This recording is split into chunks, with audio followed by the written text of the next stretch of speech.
P Diddy, anywhere there was violence, you look around, he was the common denominator.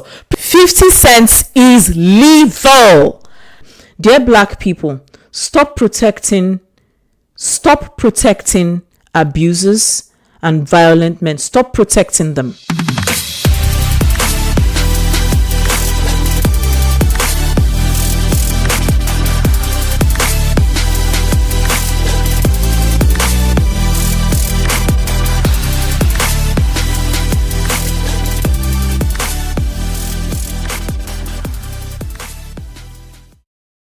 So hi guys, how are we all doing today? Welcome back to my channel. My name is Chinyo Abdullah Style Glam. If this is your first time here, thank you so much for being here with me. And if you're already subscribed to my channel, you are amazing. Right, so the docuseries P Diddy The Reckoning came out on Netflix on Tuesday. Guys, we have so much to talk about. 50 Cent is lethal. So guys, let's dive in, right? So we get to watch, or you get to see this series. I just finished it today, right? Because yesterday I was watching and I was falling asleep. I was like, no, I can't miss any part of this, right? And I'm going to say this. I said, and I'm like, listen, never ever get on 50 Cent's bad side. You don't ever want to do that at all. At this point, I believe that if there is anybody that 50 Cent calls out, there is something there. I believe it's Omo. Anyway, so let's go into this whole story. Now, I don't know. We get to look at this 4-part series, docu-series of P Diddy.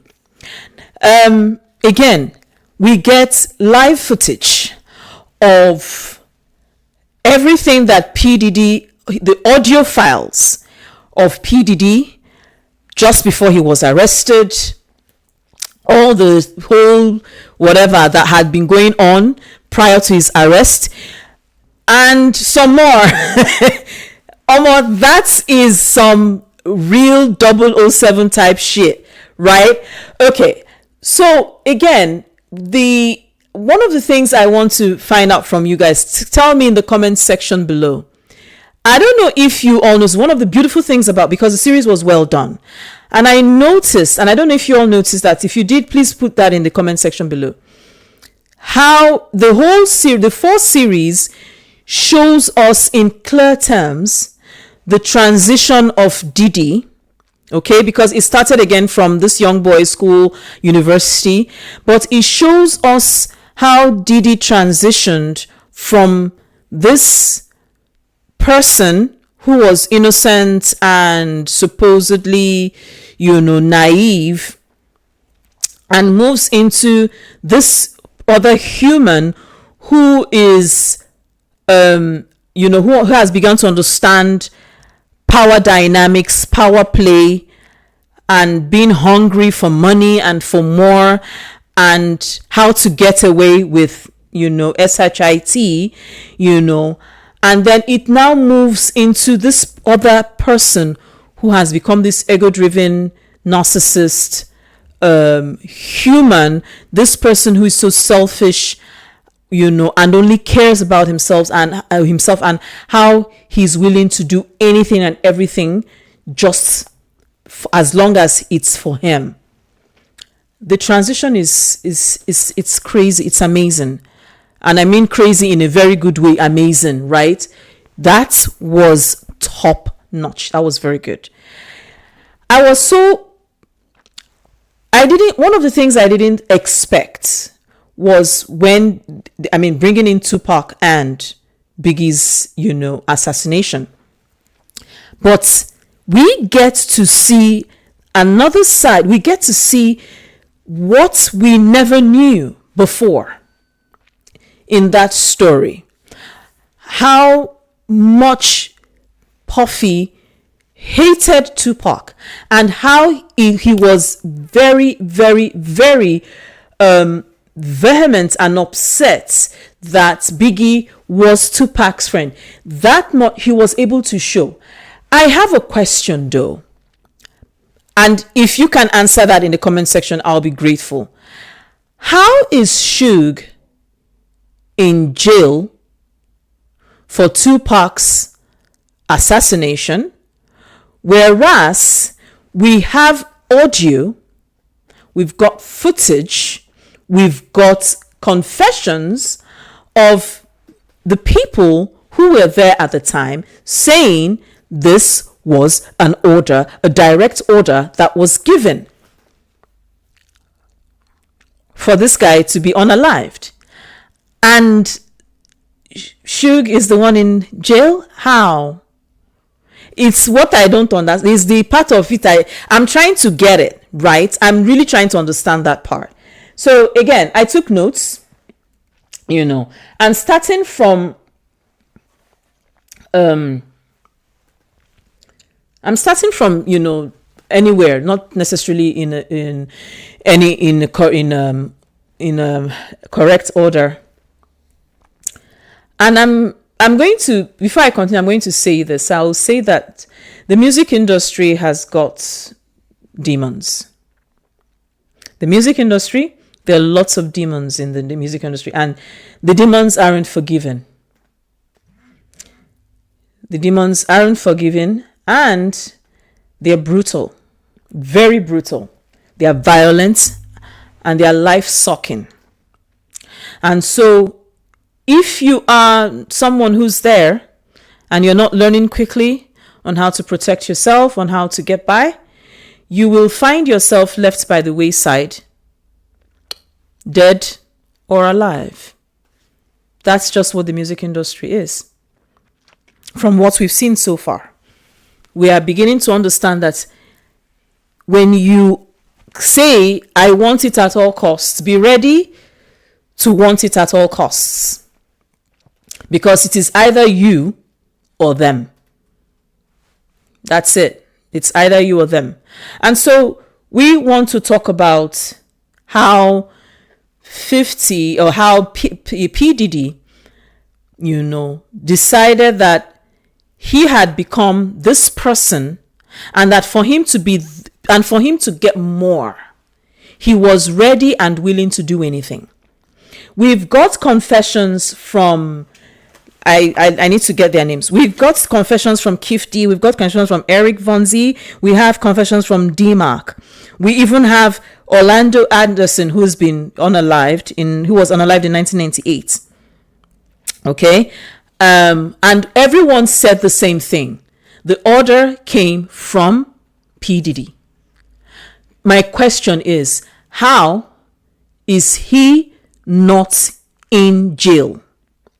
And remember, guys, that all this, was because of a friendship.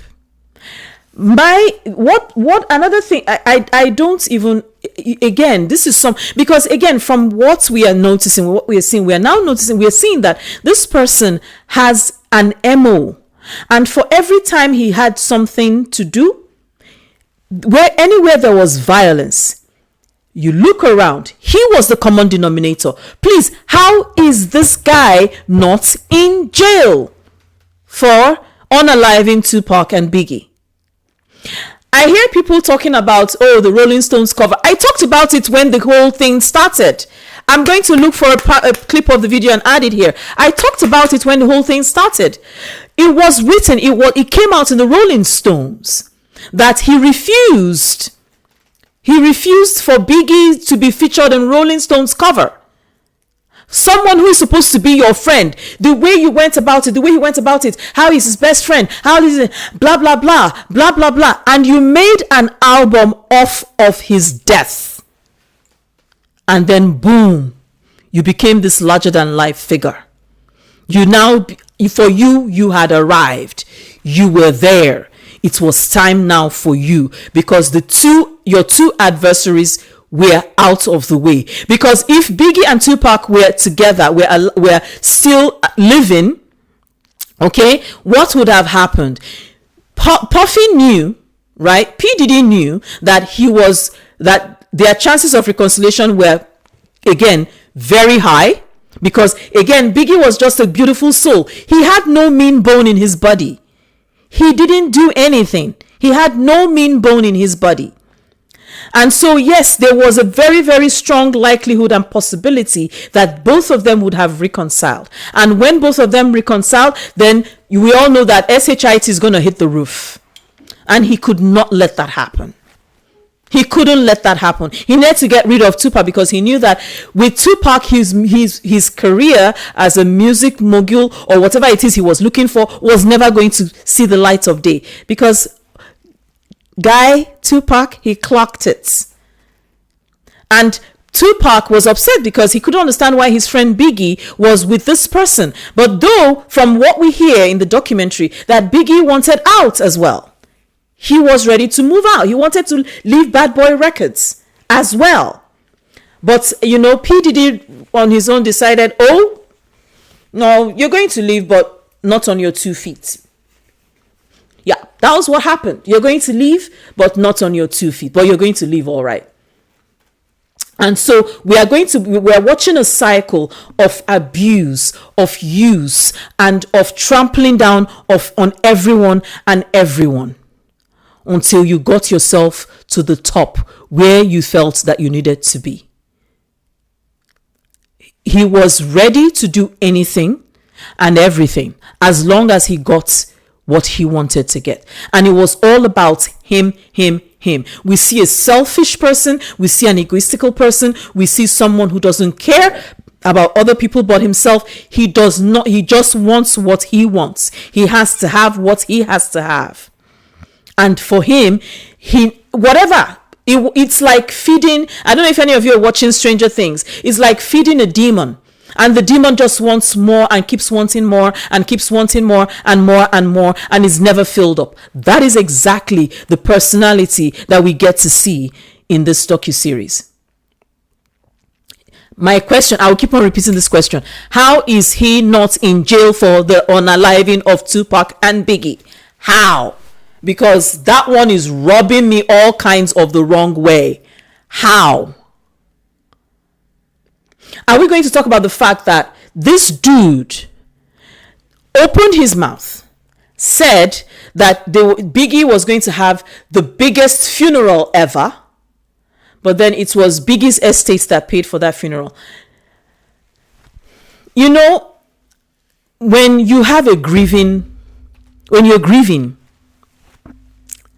there are things that are, let me rephrase.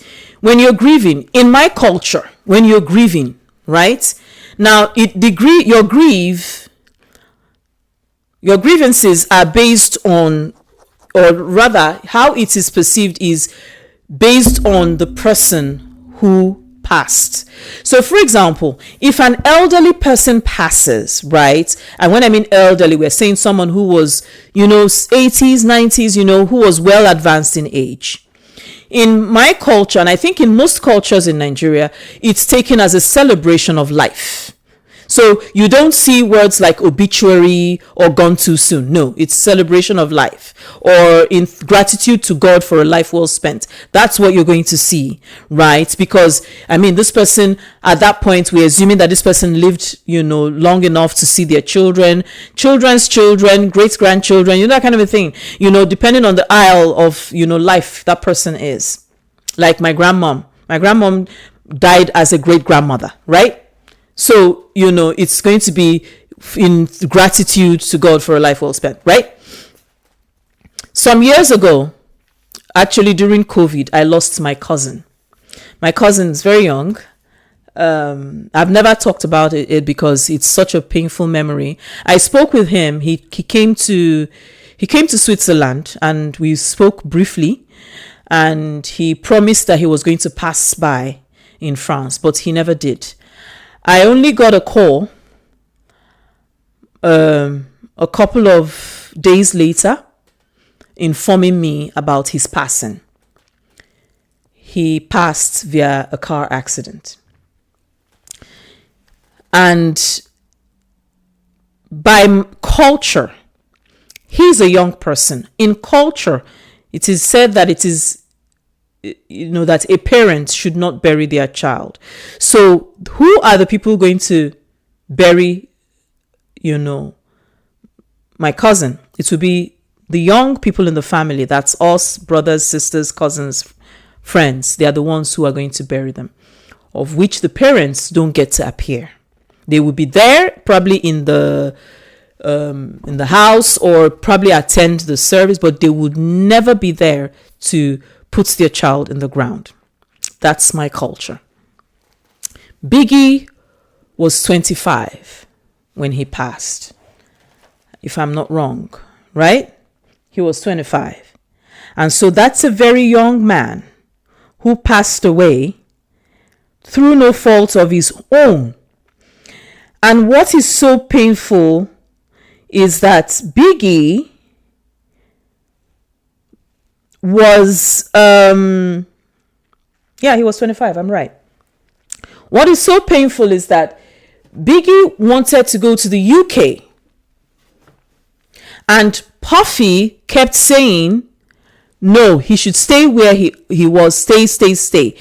And that was not what Biggie wanted. We see a lot of, again, the coincidence is too much. There are too many to be ignored. And so your friend who was 25 years passes, and you decide you're going to throw the biggest funeral for them, of which you didn't pay for. You said his estate would pay for. You are the one who talked about giving him this funeral, this grandiose funeral, but it wasn't coming out of your pocket.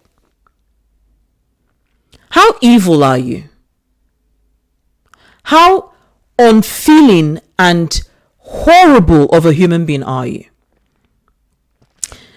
And then for your friend, whom you claim is your friend, to be celebrated more,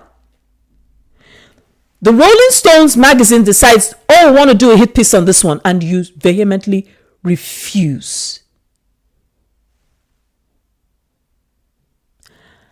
Again, how is P Diddy not in jail, the keys thrown away for the unaliving of Tupac and Notorious B.I.G.? How? Because again, the coincidence, there are too many things. There is no exculpatory, whatever evidence, it's all culpable. All of them is all culpable. He's culpable in all. And all he has to say is, he wasn't there. All that he has to say was, he's not there. And then he walks. The same thing happened with Shine. Shine is living his best life today. But a man's world, a man's career was taken away from him. I'm so grateful to God that Shine looked in another direction, looked to God and asked for something else to do. He looked to God and asked for another direction for his life, and he found it. And I am so thankful to God for Shine. But Tupac and Biggie were not so lucky. And you see, the industry talks about them as though they were these people who were careless enough to, be, unalived of their own faults. Whereas they were being waited for. They were being assailed right there and then in Las Vegas. There was no reason for the altercation that took place at the hotel. There was no reason for any of that. And they were just there. And there is an audio given as a direct order for Tupac to be taken out. And still. And even though the people who were part of this gang said that by virtue of the fact that so and so person knew such and such a person, the names kept on repeating. Automatically, they were his. He was affiliated to that gang. But hey, he's not in jail either for them. that part of, you see that particular area, my heart constricted so much because I could not just understand it. I couldn't get it. Their names are not hidden. It's all here. It's all here. They all said it. And so, my question again is, how is P Diddy not in jail? Would I want to talk about the jury? The two? I'm sorry. Again, I know that the verdict has been given, and I said something to that effect. The whole case was... That case was I don't know. I said it. The judge, in my opinion, I mean, how would you, the jury were not stowed away, nothing. And then I'm looking at the person, the man. The other girl, jury 160, I had the impression that she wasn't so convinced. I don't know, and probably she was doing it for the benefit of the cameras. I don't know. But that man, I just had the impression that he was out of, again, you know, I'm looking at him, right? That man, the juror, and I'm looking at the world we're living in, and it's obvious that he has absolutely no connaissance of what our world today, where women are talking about women's rights, where he's totally, il est totalement écarté de ça. Je crois ça, oui, il est écarté, il n'a pas la compréhension du tout. He's not there. He said, I don't listen to music. But again, it's not just the fact that he doesn't listen to music. It's just a fact. This is the impression I get just listening to him speak. This is a man who is not interested, and he's not bothered about what we are talking about. Violence against women, feminicide,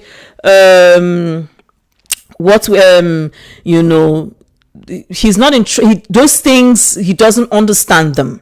He's not involved in them. He has no understanding or knowledge of them. That's the world he is in, right? That's the impression I get. And, for me, as much as the jury is supposed to be as objective as they are, but I would look for a jury who has an understanding, or jury members who have an understanding of, things, violence against women, discrimination. I would want to know that the jury have that. So I think it was probably a mistake to just take him at face value when he said, I have no business with the music industry. No, there is something about knowing what it is to be, in the modern world we are living in, where we're talking about patriarchy, when we're talking about unhealthy, toxic relationships, having that knowledge, having that ideology. And I feel like juror 160, the lady, I feel like she was more or less coerced into giving a verdict that wasn't her own. Because if you remember, it was said that during the whole thing that there was one juror who wasn't, who seemed to be, and I don't know, maybe she was the one, maybe she's not. But again, I feel like, because she said something about, she didn't like Diddy. Okay, but his music, blah, blah, blah, blah, blah, whatever. Okay. But I feel like she had a little bit of misgiving somewhere, again, maybe because it was a documentary, she needed to, I think it's possible, it's normal. She needed to defend, her judgment, and, so yeah, she's allowed to do that. But, again, if I spoke back to the man, because the man was actually my problem. Yeah, that guy was actually my problem, because it was so obvious that, man, il n'a pas du tout il avait pas du tout la connaissance de la monde d'aujourd'hui qu'on parle. Rien du tout. Niet. Anyway, so we move on from that, and then we get to see Diddy, who is preparing to, in 2024. Yes. Again, P Diddy's son. We've been looking at King Combs since. People, we've been looking at King Combs since. But somehow, under the sun, under the moon, under the star, somehow Justin Combs, Inuzai Shapi. Did you understand? Somehow Justin Combs escaped us. Because while we are busy looking at King is a distraction. Justin is the real person. You see, what I'm going to say is this. We will not be surprised. I will not be surprised if we begin to hear funny things about those boys and the girls. Because, A, he's the principal guardian. He's the principal caretaker. So those children have to show solidarity for Papa. Justin Combs, every step of the way he's been with his father. Every step of the way he knows what his daddy is doing. The deflection is fantastic. King Combs comes nah, Justin Combs. Because break it down to me, how something of this magnitude happens, and then these people come out and tell the person that he's with in the room and says, if the police asks, it wasn't us. The audacity. You pew someone in the bathroom. Gunshots are heard. You tell the people around you, whatever be the case, never tell them. Do not say it happened here. The guts.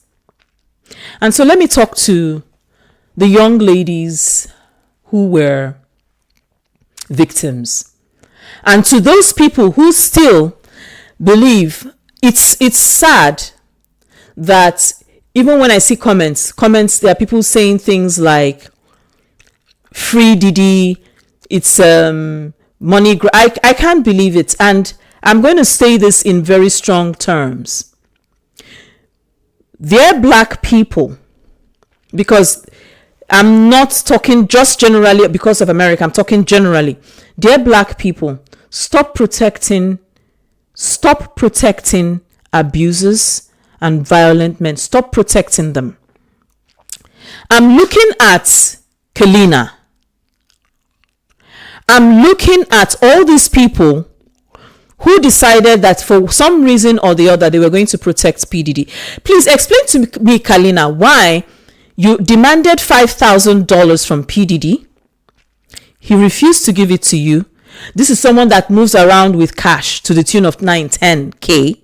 He refused to give it to you, but he calls you on the phone and asks you to be his defense. And you agree. And you agree.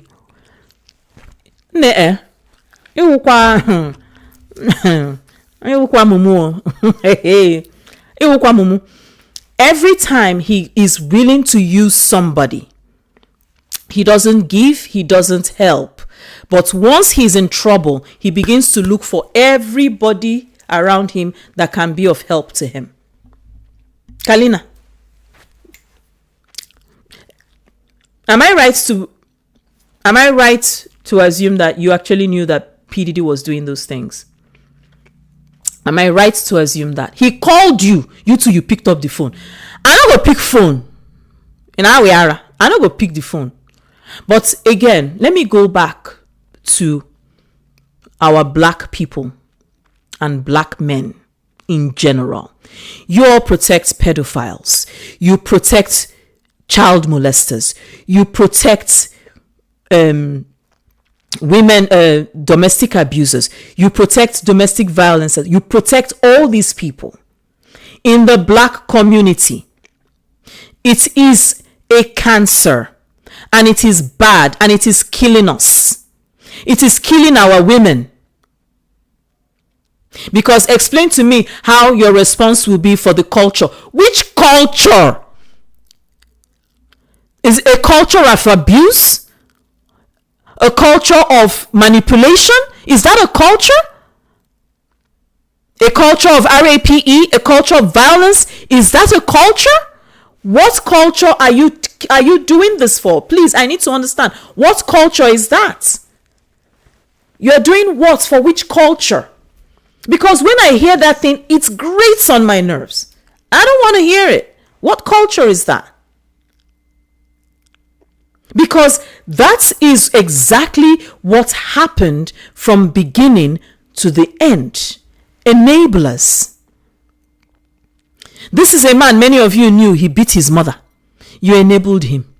You all knew he was beating up Cassie. You enabled him. You all knew that he was sex trafficking and all the whatnot.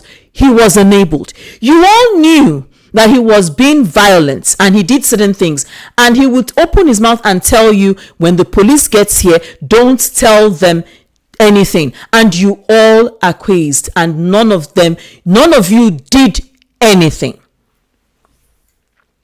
I can understand, hey, this is not me being totally, I can understand that feeling of this person is the one that writes my check. I can get that. And so you do not want to rock the boat.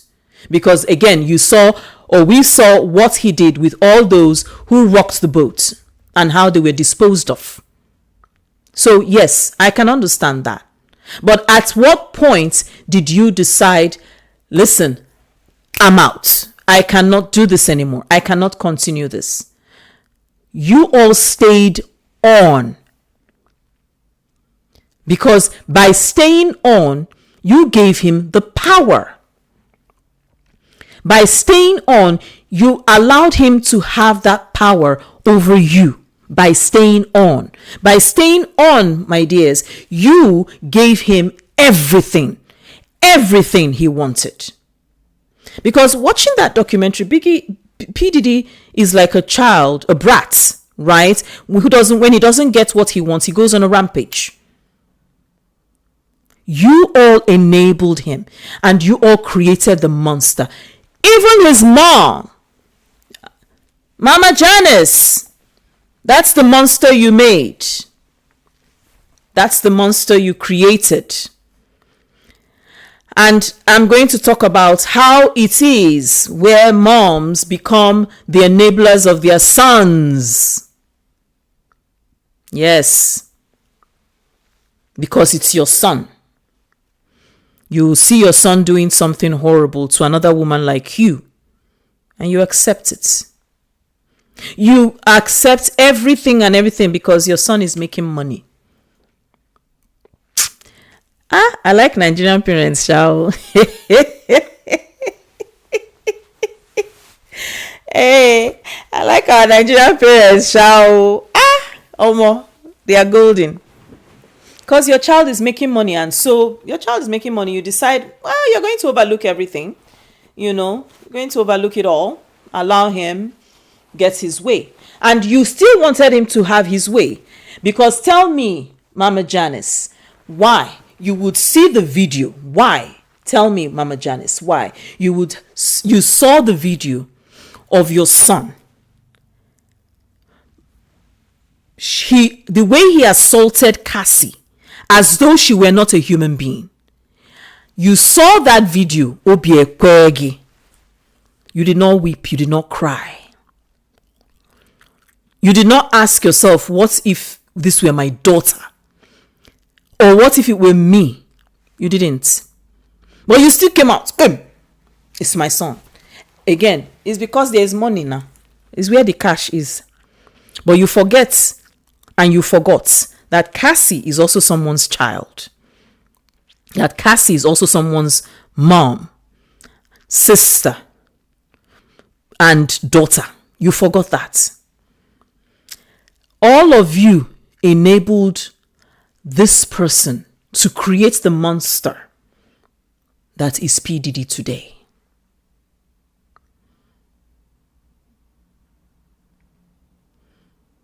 It is sad.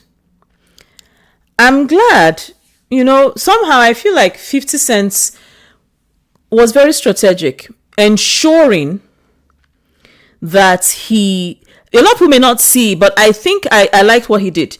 He ensured that this docuseries came out after the judgment was given. It was good. So that, it doesn't seem like he was going to be an influence on anything. So yeah, I like the fact he did that. It's good. he has 77 pending cases. Let's see how it goes.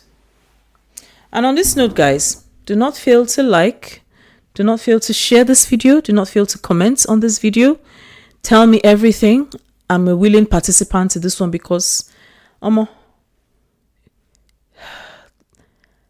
I wish this docuseries can continue, let me not lie.